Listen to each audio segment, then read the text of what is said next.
محبت کے انوکھے کھیل۔ ہسپتال سے کال آتے ہی وہ گاڑی کی طرف بھاگا۔ چشمے ذوق میں اس نے گاڑی سٹارٹ کی اور بیک کر کے بڑی سڑک پر لے آیا۔ ایک لمحے کو دماغ میں گونجا، وہ ایسا کیوں کر رہا ہے؟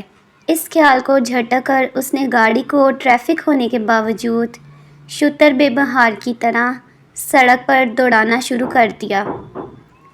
اس جگہ سے ہسپتال تک کا فاصلہ کل 15 منٹ کا ہی تھا، لیکن یہ 15 منٹ اس کے لیے قیامت کے دن کے برابر ہی تھے۔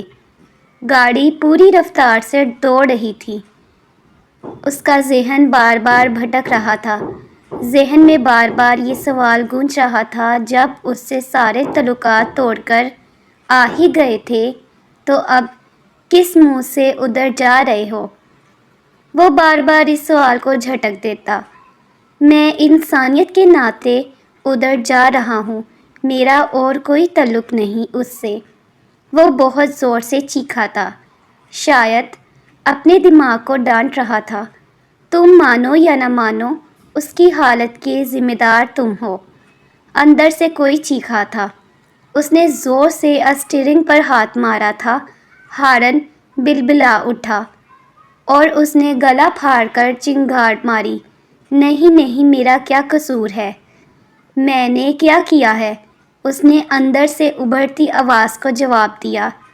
تم جانتے تھے کہ وہ بے قصور ہے، لیکن تم نے لوگوں کی باتوں میں آ کر اس کے کردار پر انگلی اٹھا دی۔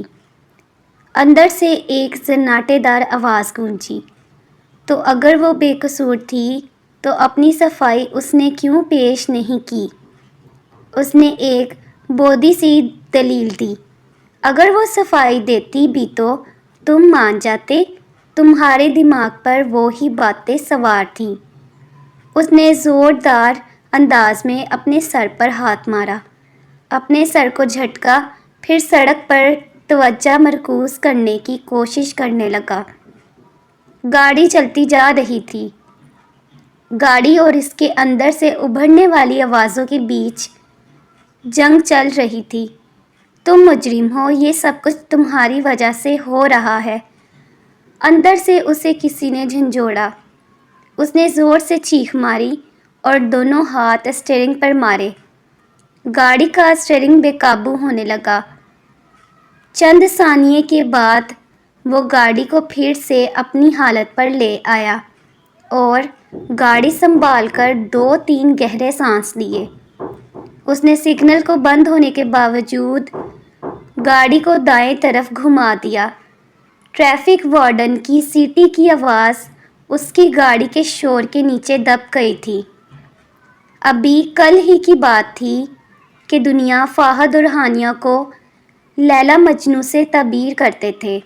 2 ہفتے بعد جن کی رخصتی تھی، ایسے میں ایک انجان فون کال آتی ہے جس پر فہد کو ہانیہ کے کردار کے بارے میں مشکوک کر دیا جاتا ہے۔ فہد غصے میں ہانیہ کے پاس جا کر استفسار کرتا ہے، لیکن ہانیہ کی حیرتناک خاموشی اس کی منتظر ہوتی ہے، جس کو فہد اپنی داست میں ہانیہ کا اقرار خیال کرتا ہے اور نہ جانے کیا کچھ کہہ کر اپنے گھر آ جاتا ہے۔ اس وقت سے اس کے اندر ایک کشمکش شروع ہو جاتی ہے۔ اس کا ضمیر اس کے سامنے سراپا سوال بن کر کھڑا ہوتا ہے کہ تمہاری محبت محض ایک فون کال کی مار تھی، تمہاری یہ پیار کی باتیں ایک انجانہ دھچکا نہ سہار سکیں، اور تم تو ہانیہ پر ناز کرتے تھے۔ وہ بڑی مشکل سے خواب آور گولیاں لے کر سو گیا۔ اگلے دن سو کر اٹھنے کے بعد بجھا بجھا سا ہی تھا۔ فریش ہو کر گاڑی نکالی اور بے مقصد سڑکوں پر گھمانے لگا۔ کوئی 1 گھنٹہ سڑکوں پر گھومنے کے بعد گاڑی کھڑی کر کے اترا ہی تھا کہ اس کا موبائل بجنے لگا۔ نمبر دیکھ کر اول تو اس کا دل چاہا کہ نہ اٹھائے، لیکن کسی خیال کے تحت اس نے کال ریسیو کی تو دوسری طرف ہانیہ کی ماں تھی۔ بیٹا فہد، میری بات سنو۔ جی فرمائیں، اس نے اس انداز سے کہا گویا ان کی بات سن کر ان پر احسان کر رہا ہو۔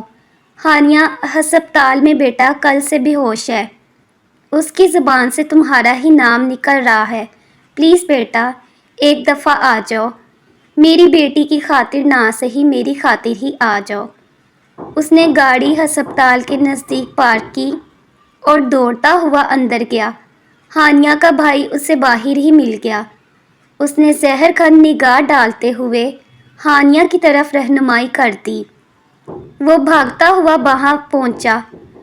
ادھر کوہرام مچا تھا۔ ہانیہ کی ماں جو جوان بیٹی کی موت پر نوحہ کنا تھی، تو اس کی بہن اپنی ہمراز کی جدائی پر آنسو بہا رہی تھی۔ اس نے آگے بڑھنے کی کوشش کی، لیکن ہانیہ کے باپ نے اس کو ادھر ہی رکنے کا اشارہ کیا اور اس کے پاس آ کر ایک بند لفافہ اس کے حوالے کیا اور اس کو واپس جانے کا کہہ دیا۔ مگر انکل جو کہا ہے وہ کرو، واپس چلے جاؤ میری بیٹی کے پاس سے۔ وہ شکستہ قدموں سے گاڑی میں آ بیٹھا۔ لفافہ اس نے برابر سیٹ پر پھینکا۔ تمہیں کس چیز کا افسوس ہو رہا ہے اب؟ اس نے زوردار چیخ ماری۔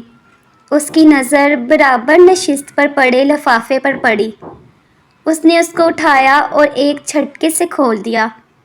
اس میں لکھا تھا، لوگ کہتے ہیں کہ کردار پر بات آ جائے تو صفائی دینی چاہیے، بلکہ میں کہتی ہوں کردار تک بات اگر آپ کے محبوب کی زبانی آ جائے تو صفائی دینے سے بہتر ہے جان دے دی جائے۔ آپ کی پاک دامن ہانیہ۔